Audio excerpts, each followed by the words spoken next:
Let's start. So welcome everybody to our webinar. I hope you can hear me well. I am Marie with Big Bang Factory. I'm really excited to have participants from all over Europe with us today. We would first like to thank Rising Sud and BE-READI for offering us to participate to this program. We think it's a great initiative, and we're thrilled we can share our best practices with us in this difficult time.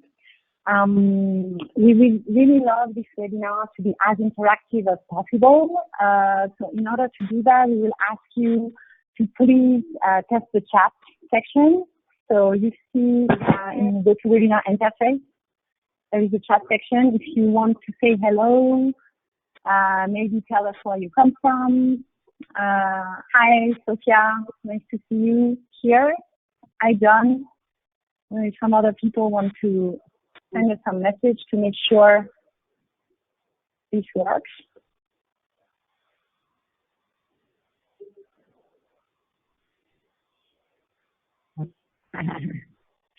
Coucou Dorothée, nice to see you here.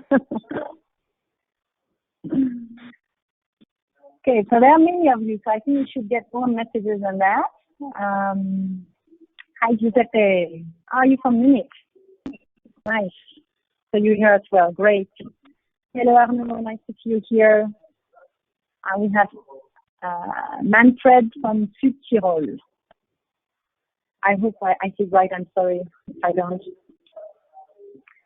Okay, great. So now that you're ready, let's give you an overview of this webinar. So we'll first have an introduction by Mathilde and Nicolas that will present you the BE-READI ads program and also will give us a digital transformation example. Then Xavier and I will go over our presentation. So we'll give you some best practices from the US about companies that went digital and global. And we're going to focus on three aspects that we feel are the most important: the business culture, the marketing, and the sales. And to finish with, Olivier will give us a very interesting perspective with this company called Montagne Bleue. With no further ado, I will leave it to Nicolas to give us a presentation of the BE-READI program. Thank you. Hello, everyone. Thank you, Mary, for the introduction. And thank you also to let me introduce myself and the project BE-READI. So my name is Nicolas Chian. I'm the manager of the European programs in Rising Sud. In few words, Rising Sud is a regional economic development agency for the French South region named Provence-Alpes-Côte d'Azur, which gathers more than 40 people. Our mission with European programs aims at helping our companies to find ways to better innovate and to access new markets.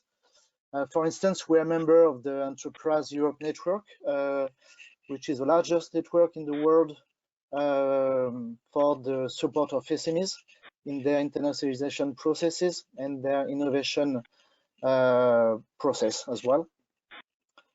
Our strategy in this project is to gain experience from collaboration with other countries, with other partners, in order to help our companies to access new support services and create partnership opportunities in businesses or joint project development. This strategy led us to jump on board of the BE-READI project, coordinated by our friends of Italy, which is the agency Veneto Innovazione. And I will explain you shortly what is about this project. BE-READI Apps is an EU-funded project under the Interreg program, carried out by a strong partnership of 14 partners from 6 countries: Austria, Germany, France, Italy, Slovenia, and Switzerland. Marie, could you please the next slide, please? Thanks. So the ecosystem of alpine innovation is a home of many traditional companies that tend to be sometimes, let's say, reluctant or unable to change and adopt state-of-the-art ideas to improve their businesses. In addition, our territories are home of high innovation potential startups, open to joint collaboration with more experienced companies as they have reduced access to established business channels. So to bring them all together, the project partners of BE-READI project will play a role of, let's say, BE-READI contacts, able to gather competencies and knowledges on every aspect of innovative project, coming out from this collaboration between traditional companies and more innovative startups companies.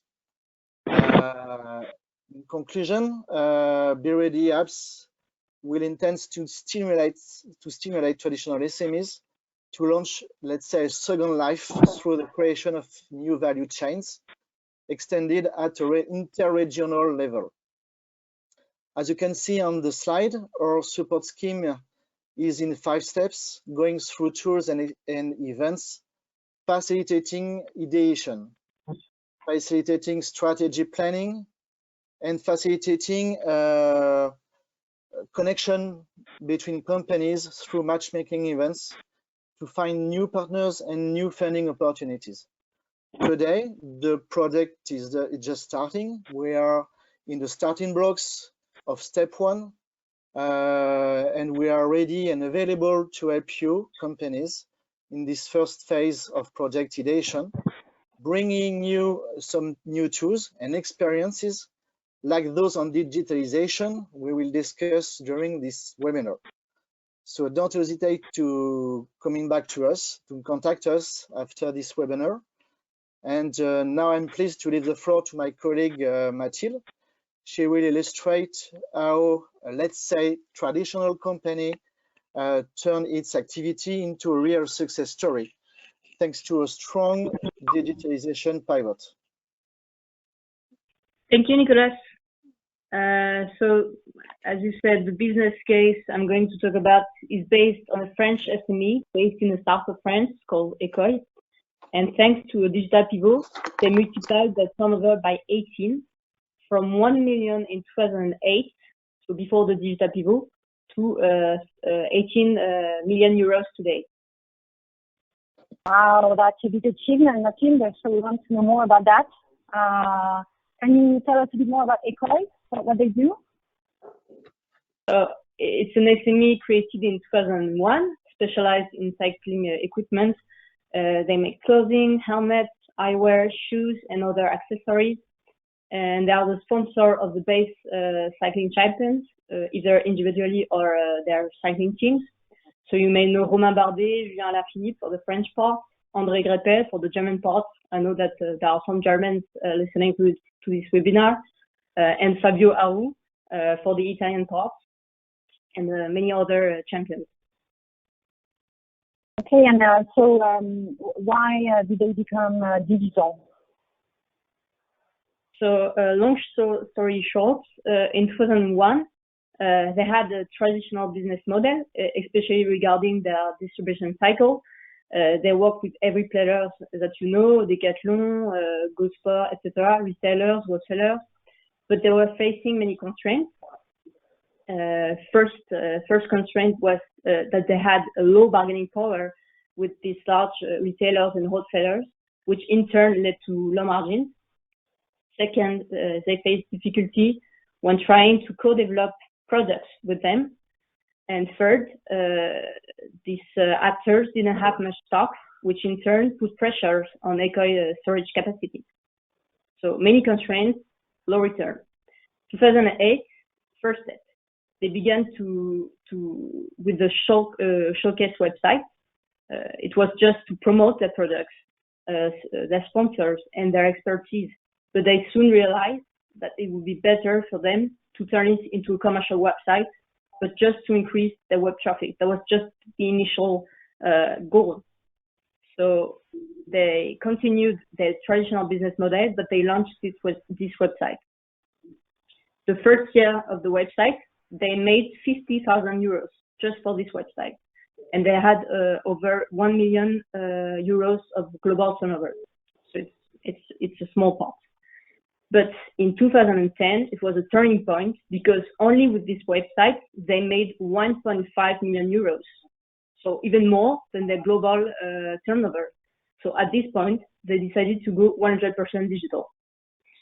So what I mean is that this genius instinct that they have was linked to a basic management concept that we all know. It's the value chain concept. So it was invented by Porter. So in a few words, for those who want to know more about it, it's the capacity of a company to acquire a competitive edge. So if you study it, it outlines the key activity of the companies that have a real impact in terms of quality and cost. And so it gives you the company competitive edge. So coming back to Ecoy, by cutting out the intermediaries of the distribution circuit, the company is now able to offer its product to its customer at an unbeatable value for money and generally 30 to 40% cheaper than the competition. So it's a strong competitive edge thanks to that. Okay. Well, that's interesting. And did it have an impact on their international expansion to go with our e-commerce platform only? Yes, because from 2010 until 2014, their focus was mainly on national markets and Belgium. In 2014, they raised funds to start selling abroad, and the digital pivot made it possible to better export to this new market. So before I said they made just one pivot. It's actually two pivots with this one, but the second pivot, the international pivot, wouldn't have been as successful if they didn't have digital to do it. So now their global turnover based on exports is 46% today, but before, when they started, it was only 8%.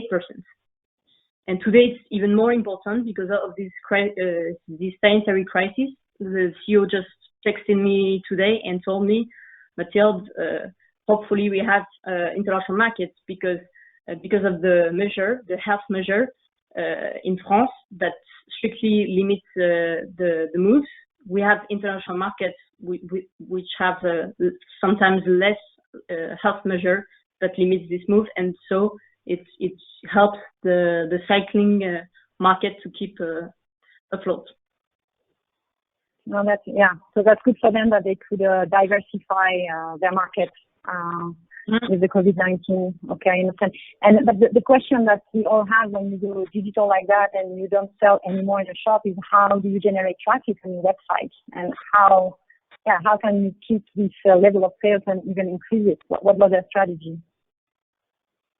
Ecoy has two main assets. One is not directly linked to digital, but has a small link to digital.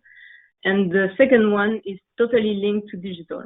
The first one, which is slightly linked to digital, is their champions that they sponsor. So the general public sees them on TV. Every year, there are approximately 3.5 billion people watching the Tour de France. It's actually the third most viewed event after the Olympics and the Football World Cup. So that's a huge exposure for the brand. So in this case, digital acts kind of like a sounding board, to spread the word that Ecoy offers the best products developed in close collaboration with the champions they sponsor. So that's the first asset. Second asset, it's Ecoy community. The CEO told me our customers are our sales representatives. And finally, it's the best you can have, finally. So digital is a real game changer in the sense that it provides direct contact with customers to develop product lines and taking into account the advice of the customer and be more responsive. So if you browse on the website, on Ecoy's website, you'll see that there's a customer review section with more than 71,000 reviews. So it's quite a lot of responses. And it's also clever because it brings web traffic to your website. So double check. Second, they use digital tools to keep their customers engaged through social networks, Facebook, Instagram, but most and foremost, their website has a configurator that enables customers to customize directly their own helmets, eyewear, shoes, etc. with the design of their choice. So that it can be blue, it can have a different logo, different drawings, etc. So to conclude, I would like to share something with you, an interesting fact that I heard one day at a conference. It said that before we were in a Fordism paradigm with a standardized mass production. You know that Ford said you can buy a Ford in any color as long as it's black. So this new economy we are, it's the total opposite. The digital economy it's about mass customization. It's to tailor perfectly your products, your services to the customers that you serve. That's my business case. That's interesting. I want my pink helmet with the Big Bang Factory logo on it, so I know where I can find it now. Thank you. Okay, great. Thank you, Nicolas and Mathilde, for this great introduction. I think it's a good example on how a company, by going digital, can really become a global player and really increase its revenue base, customer base, and be more resilient in a crisis like what we have now. So that's what we want to present you today. Before we start, just a few words about Big Bang Factory. So we are a growth operator for innovative companies that want to go global. We are located in San Francisco, Boston, and New York. So Xavier and I are the two co-founders. As for me, I have been in entrepreneurship, innovation, and international business for the past 20 years. For the past 10 years, I've been located in the U.S., helping more than 40 innovative companies land and expand in the U.S. And my focus is really around sales, helping them find their first customers and grow from there. So Xavier, if you want to introduce yourself. Hello, everyone. I've been living in Silicon Valley for the last 25 years. Essentially, I was working with startups. Myself, I launched 6 new ventures, 6 startups. I did 4 exits, and I love entrepreneurs. So we'll talk about the change, how to become a global company using digital. And this is a meeting before COVID-19. I took this picture at the Consumer Electronics Show a while ago, and I think it's fair to say that we are not going to see that anytime soon. So, what is the new reality now? Most of us, we are working at home office. We don't have any face-to-face meeting. We have a lot of travel restriction, and probably for a long time, there is no trade show, no possibility to meet customer face-to-face. So the big question is, how do we do business, right? So fortunately, we have part of the answer coming from the US. We can get some inspiration there. As you know, the country is huge. It's like a continent. I live in Silicon Valley near San Francisco. If I want to go to East Coast, I need a complete day. So as a consequence, most of the sales transaction happen on the phone, online, on video, and it's fair to say that face-to-face meetings are the exception. And another thing, we have also a lot of marketing. Americans are best in marketing, and it's another consequence of this distance. Another thing to consider also is the number of people working remotely. If you look at the number, in the US, 43% of the people have a capacity and sometimes 2 times work from home, compared to roughly 5% in Europe, and this is an average. Some countries have even lower number. So what is it about digital and global? I think digital and international are really linked together. It's easier for a digital company to become a global company rather than a non-digital company to become a global company. And on the other hand, if you look at most global company, they are digital. And to give you an example, I remember I was dealing a lot with Cisco back in 2000, 2002. So a long time ago, right? 2002. And back then, Cisco system were already selling 100% online. So no direct, no paper, no direct sell. Everything was going through their website. So what it is to be a digital company? We are going to look at 3 points. First, the company culture. Second, the marketing side of it. And third, the sales. So let's talk about the culture first. And please note that I didn't mention technology. I think you can be a digital company without the technology. I think culture is way more important. First thing to consider is the strategy. So typically when you start a company, you have an opportunistic approach, right? In Paris, if you know Paris, there is a big place called La Défense. So La Défense, you have many corporations. You can go there. You can meet many potential customers, right? It's one location, and it's multiple sector. So when you do that, your strategy is multiple sector, multiple verticals, and one geography. If you want to go globally, you need to change that. You need to have a different approach. You need to pick up one segment. You need to focus on it, and then you can go globally. Second thing is about the business culture. In general, in Europe, the salesperson are kind of a king. They get contact mostly through their network. The relationship is very important, and they have each of them. They have their own personal style, their own personal way of presenting the company, the offering. So it's really based on them to make the sales happening.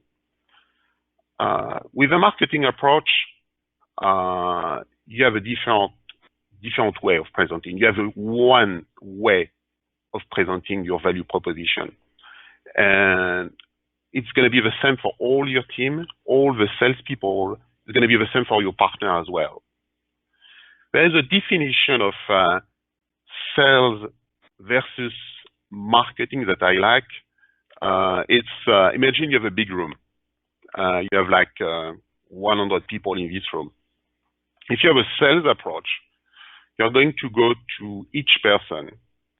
You're going to do your pitch. You're going to ask, are you interested? In a marketing way, you are going to go to the podium. You're going to stand to the podium. You are going to call the attention of the public. Hey, everybody. You're going to do your pitch. And then you're going to say, okay, if you're interested, raise your hand. So you see, it's kind of a different approach. And obviously, the marketing way of doing business to generate leads is much more scalable. And you need that if you want to go globally. This is sales approach to marketing. Of course, marketing is going back to sales after that. And then there is a different thing, which is probably the most important and the more difficult to change, the change of culture. And again, this is not about technology. This is about management. This is about organization. I was dealing recently with a company, and they were against employees working at home, employee working remotely. And I think that was a sign of a culture problem. this organization, this company has an office in San Francisco, and that was not working. A lot of micromanagement, no delegation, no success. So if you want to be a digital company, if you want to be an online company, what you need first, you need a clear strategy, clear vision. So you will get your team behind you. That's the first point. The second point, you need to clarify the role of each one in the organization. And you need to put processes in place so everyone can follow those processes. And finally, I think you need to trust people. You need to empower the people so they will be able to deliver your company pitch. They will be able to go to the podium themselves and to do your marketing. So you will be able to delegate. So you see, this is culture. And later I will mention an example where that was about management, culture, and not technology. So let's talk about marketing now. Okay, I hope you can hear me well. I got some people telling me that you cannot hear me well, but if you have questions about the culture, please write them in the chat right now, and we will go back to it after the marketing section. But yeah, feel free to send your question. Okay, so thank you so much, Xavier, about the presentation of the culture. Now, what we want to see is get some best practices on how digital and global companies do in terms of marketing. So as a disclaimer, what I'm going to present you is apply to your global marketing strategy, not only to your digital marketing strategy. But if you don't implement it, it will be very hard for you to have an efficient digital marketing strategy. So the first thing you need to know is really segment your market and find a small market where you can be what we call the big fish in the small pond. And I encourage you to read the book from Jeffrey Moore. It's kind of a Bible in Silicon Valley called Crossing the Chasm, and he explained that very, very well. So how do you define the segment? First, you need to define who your ideal customer profile is. And that will be the company that is the perfect match for your solution, that will love your solution, that will use it, and that will be very happy with it. So how you know this company would be a good fit for you? You need to put yourself in their shoes, and you need to try to think what their main pain point is. And if you answer a very acute pain point they have, a very explicit need, something they need to act upon, something for what they're ready to buy, a solution in the next 3 months, then you know you're in the right segment with the right type of company. Once you know which segment and which company, within this company, you need to identify who your buyer persona is. So is this buyer persona, does it belong to the C-suite and the global directors? In that case, you need to have a pretty high-level value proposition, like thought leadership type of messaging. Or is your buyer persona more on the team side? And in that case, you need to be much stronger on the features of your solution, how they can use it day to day. So once you know that, you can start your competitive analysis, and which is try to identify all the solutions that answer the same pain point to the same buyer persona in your segment. So it has to be insightful and actionable. You really have to know them all. And you have to be honest about what you offer on the table, what you bring there. And then with that, you will be able to define what your unique selling points are. So once you did all of that, you can come up with your value proposition. So the value proposition is the business benefits that you bring and that answer to what your customers value and that are completely different from what your competition can offer. So this is the unique value that you can see here between the blue and the yellow circle. So I encourage you to do this exercise. It's very good for you to know whether you have a clear value proposition. You answer this question. Who's your target? What's their pain point? Which product range are you in? What's your unique value? who are your competitors and what is your secret sauce that differentiates you from your competitors. Once you can articulate that in a very precise way, then you can test if there is a product market fit, if people answer to it, respond to your value proposition.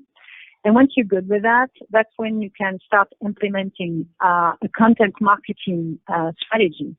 So what is that? The idea is that you publish content that relates to the needs of your buyer persona. You answer to their problems. And with that, what will happen is that they are going to find you on the internet and they are going to reach out to you. So that would be what we call inbound leads. So you have different ways of publishing the content. It can be through infographics, white papers, it can be with videos, it can be webinars, what we're doing right now. And then you have to find the channel you want to use where you will find your audience. So it can be social media, it can be your blog, it can be paid ads. So that's your choice. And that's how you're going to generate inbound leads. So here again, you have some time to ask your questions about marketing. And while you do so, Xavier is going to present you an example.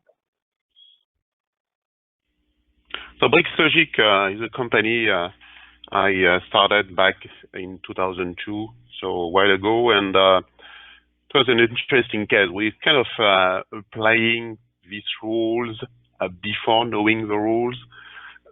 So what the company was about, it's a web services. It was a web services platform. So web services essentially is you enable server to communicate to servers using XML technology. So this is kind of a software thing, B2B business.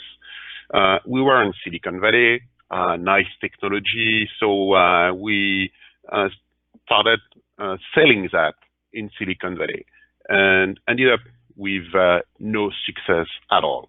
Zero sales, no traction, nothing. So a lot of competition, not much value. Competition was coming from open source, free software. So very difficult to compete with that. So at some point we decided to really change and to change completely the focus of the company and to attack a very small market based on one XML protocol called IFX for transaction inside the banking and especially in the ATM, the teller machines that you can get cash on. So very, very specific markets. We build a product on top of our platform. We build the expertise and we market ourselves in that market. And very soon we started to get traction and started to get purchase order. And I was putting the purchase, the PO in frame in my office. Everything was working well. And after 1 year, we became a leader in that very narrow segment. And actually, the story ended up very well. We were acquired by Diebold, the leader in that in that market. So if you look at what we did, was really focusing on one segment, increasing the value for our customer on that, doing some what we can call content marketing. We were expert in that protocol, and we were doing not blog back then, but white paper, and selling that not on a geographical strategy. And actually, it's interesting because we didn't have any customer in Silicon Valley. We had customer in Ohio, in Kuwait City, in India, in Puerto Rico. So already a digital company. Thanks a lot, Xavier. So we have one question,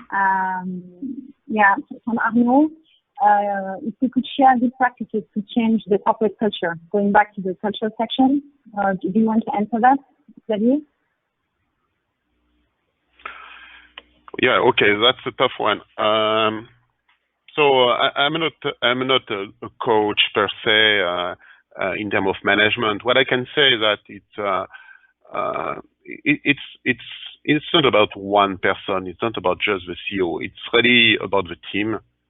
And being a startup, being a small company, you want everyone on the same boat going to the same direction. So if you can manage to do that, that will be the very first step. This is not about a boss managing people. This is about a team going together to the same goal. And I think if you got that, you are already in the good direction. Okay. Thank you, Xavier. Another question from Monica. Do you think there is a need for SMEs to design their own international and digital strategy? For example, decide to stick more to a personal style. You're in the architecture design industry and not selling products but projects. I'm not sure I understand. Do you understand the question, Xavier, or on international strategy? You mean in terms of the way you talk to the customer? When you talk about style, it's true that you can have your own voice. Some companies want to be very corporate, like if you're in the law or in the insurance, you want to look very professional, and other companies will have to have more of a personal tone. And I think that's a very good thing to define as a company. So maybe the question is about, can we have a global strategy even though we don't sell a product, but we are more into the services like architecture or software design? So I think this is and actually it's an interesting question because there's a say that if you do services, you cannot scale. And I completely disagree with that. It's about the same thing. The services or product, you can have exactly the same approach. You can position services the same way you are selling product, and you can sell services. The second company I started, we ended up with 400 people, 200 were doing services, and we were selling a solution. The solution was part software and part services. So I don't know if I answer, Monica, your question, but you can do the same thing for architecture. I think you did answer our question, and she agrees with you. And she said you need to be very close to the single client. But I think, again, that's the question of how you segment your market and you know your clients, and then you can answer to the particular need while scaling. Okay, so let's move on to the next segment of our presentation about sales. So again, I'm going to present you some best practices on how digital and global companies are organized with their sales. So the main question is how you demystify. What happens very often with companies is that the co-founders are the main salespersons. They know their product by heart. They know their product roadmap. They know the needs of their customers. So they are the ones selling. But this is not very scalable. So at one point, they need to hire external salespeople, and they need to train them as fast as possible because training is the main expense when you hire new sales. So how you do that? You put in place some documents to accelerate this phase, and the documents or tools that we think are very important is the sales playbook, the sales and marketing toolkit, and the software stack. So the first is the playbook. What is it? It's a document where you enter all the content and strategies you sales reps need to close the deal. So really, you document everything you have in your head as a co-founder or as a general manager. So first, you put who your ideal customer profile is, but you also enter the scoring criteria. Are you going to decide that this person is a very interesting lead for you and that you want yourself to spend time on them? Then you can also document in a very precise way how you're going to reach out to them, what email you're going to send them, at what time of the day, which day of the week you're going to send it, when you call them, what you want to tell them, what would be the qualification script, how do you handle objections.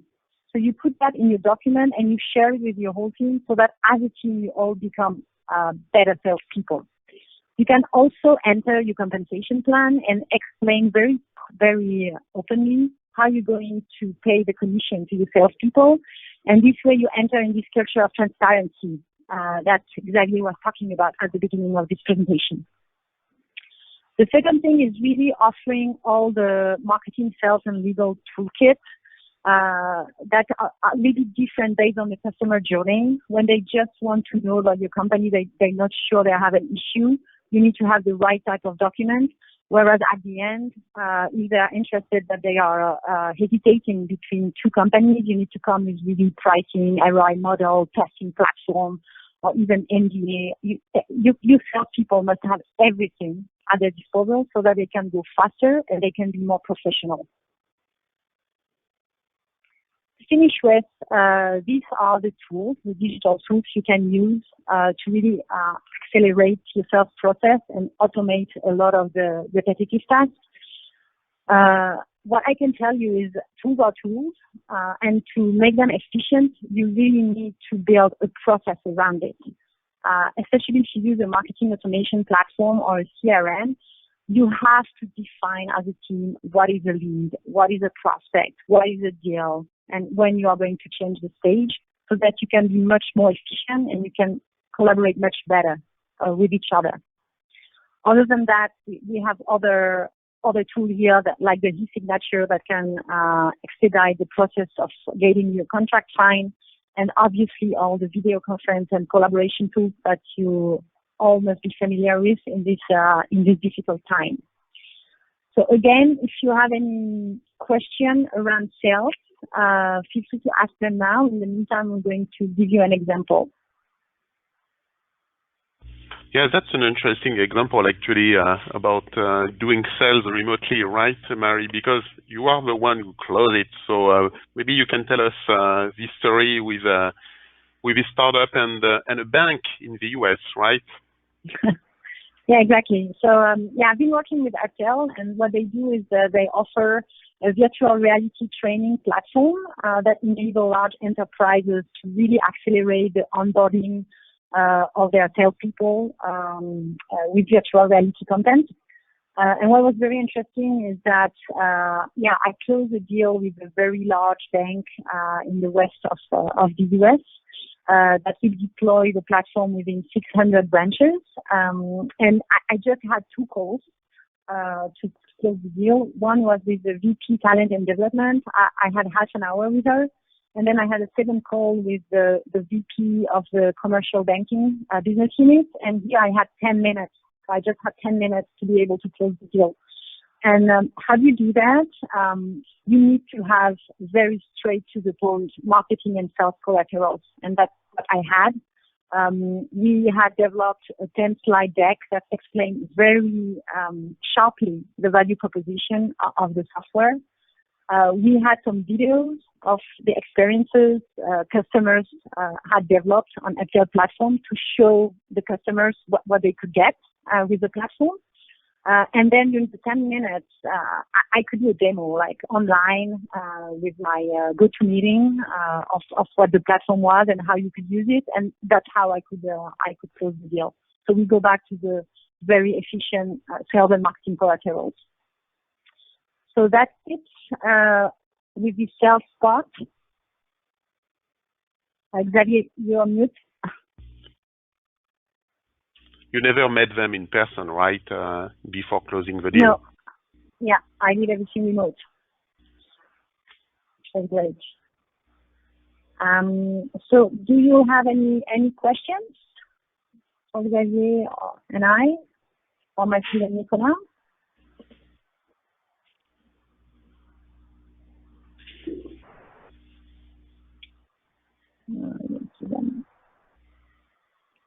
Okay, so I guess we're going to move on. We still have a few minutes, so if you have some questions, some doubts, some remarks or comments you want to share with the group. So Manfred is asking. So you have a question about the training? Yeah. So what kind of training? So because it's virtual reality, it's really around skills. And they have 2 types of training. One is hard skill training for the manufacturing, where you really teach operators on the production line how to be more efficient when they start. And another one is more around soft skills, because they have some voice recognition voice recognition feature that enable them to really teach people on how to deliver a pitch, how to give a bad information to someone. She talks about mindfulness. That's something they could absolutely do, or resilience, propensity to change. Yeah, that's a lot of things because you can really simulate stressful workplace scenario and see how people react and teach them to react in a more positive way. Okay, so as a conclusion, now I want to ask you some questions. So are you ready now to think about your company's culture and to see if you can revisit it to make it more compatible with a digital and global strategy? Are you ready to go digital? And are you ready to become global? So that's the question for you. Feel free to answer that in the chat if you want to discuss that. Okay, and then I'm very happy to welcome Olivier. I think Olivier, you're with us, the CEO of Montpagnier Bleu, a very interesting marketplace. And here it's a very different perspective because Olivier used the digital to go local. So can you tell us a bit more about that, Olivier? Sure. Hi, everyone. I don't know about the global audience there, but hello for German people, ciao for Italian colleagues, or salute for Spanish colleagues. So yeah, it's my adventure is a bit. It's not top down. It's a bit more bottom up compared to what Marie and Xavier just exposed to you. As a basis, first, I work for a global company, Accenture. I think most of you know Accenture, and the former CEO from Accenture, Pierre Nanterme, unfortunately passed away. His vision was think global and act local. This sentence really did something in my mind, and for information, I'm a former in-house lawyer, so very serious people and not so fun. And then I focused on really how to apply a global vision to the local business. And I will focus on food, really local food. And the current COVID-19 pandemic is really a crash test for us. For example, for information, we have tripled our business over more than a month now. We have tripled the number of our users. We have tripled the number of deliveries. We have tripled our business, and we have doubled the number of followers on social networks. How do we do? If you look at the presentation from Xavier, I would say it's more an in-between between the sales approach and the marketing approach. Again, we're talking about local, we're talking about local business, so it's about food merchants, food producers producing in a very region or department. And so they don't have the money, they don't have the knowledge to do internally their own e-shop or their own digital website. That's the reason why we have created a collaborative, mutualized platform marketplace in order to ensure every local merchants, food merchants or food producer, they can offer their products and their know-how to their clients, and they can even offer it to the clients not living in their town or in the town area, but furthermore far away at the kilometers in the area.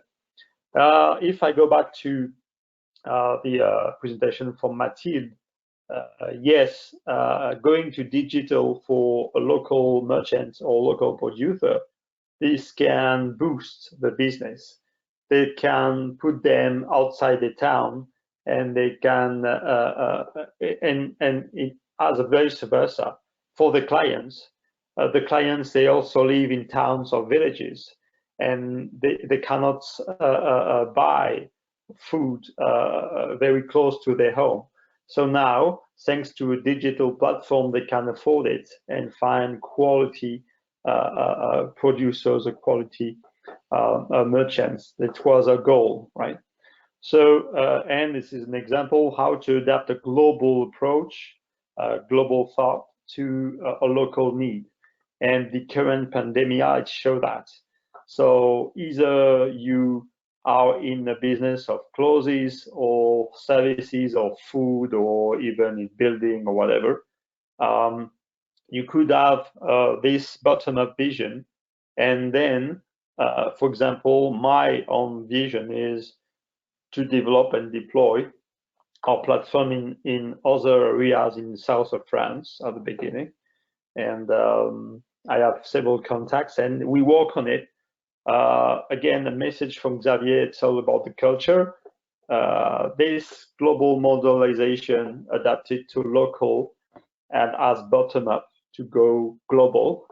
This is an approach very kind to Marie. This is interesting for investors. And this is a very storytelling we're working on in order to work on a fundraising project we have by end of the year in order to make our development real. So you can have both approach, either top down, using global and you're a global company already, and then you approach a local market, or just the way we do, you start from a local market, because this is one of the lessons learned from the pandemic. The people and also the offerers, we come back to local markets, even if we are still in a global globalization, so-called, or whatever. Now people, they're keen on going back to local thing, local producers, whatever.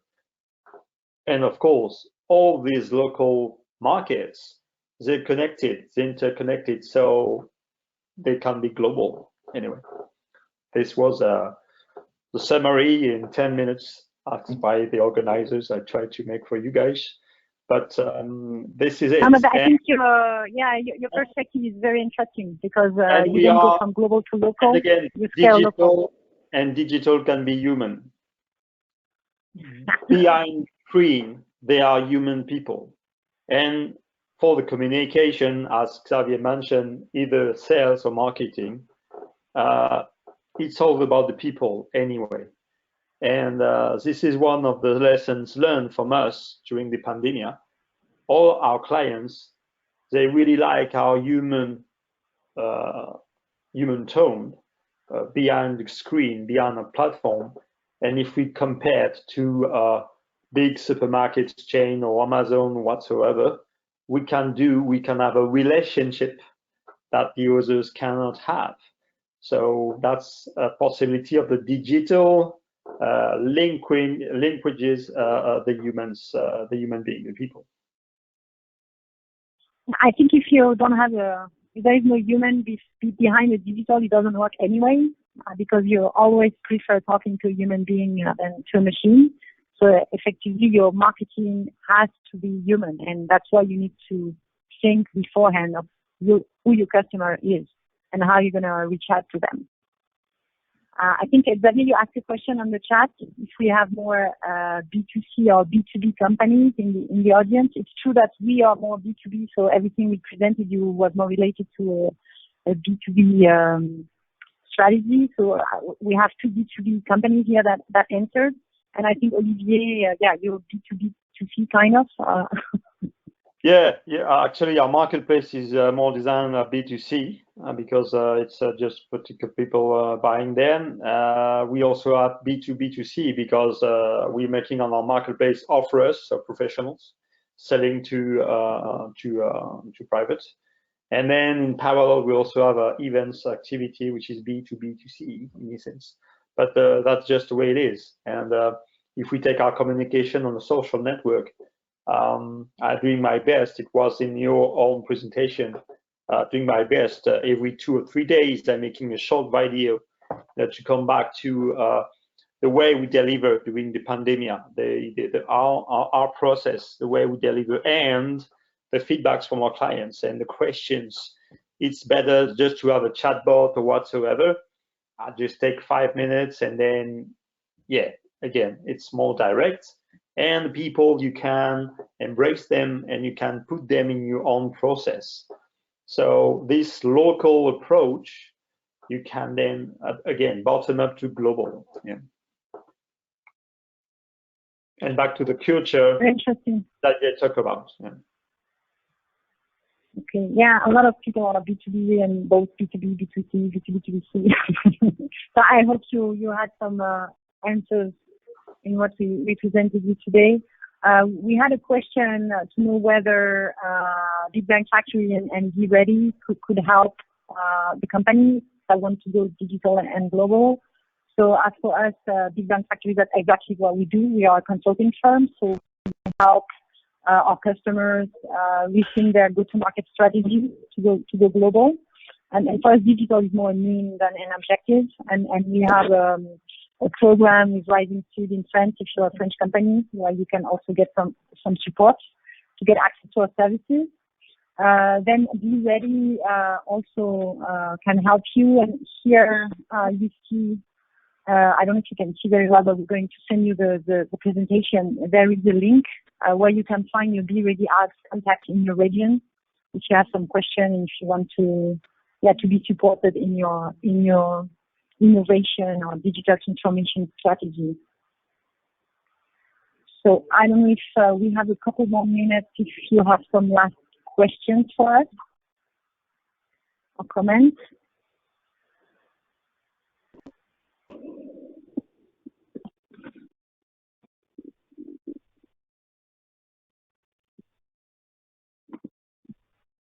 Okay, so I think that's it. Thanks a lot everyone for your participation in this webinar. That was great. Thank you, Mathilde, Olivier, Xavier. We don't see Nicolas anymore, but thank you, Nicolas. And we are going to send you the presentation. You have our contact details. Feel free to contact us if you want more information. And good luck to all of you. I hope we'll go through this crisis very quickly and go back to normal. And yeah, hope to hear from you soon. Thank you. Bye. Thank you. Cheers. Bye.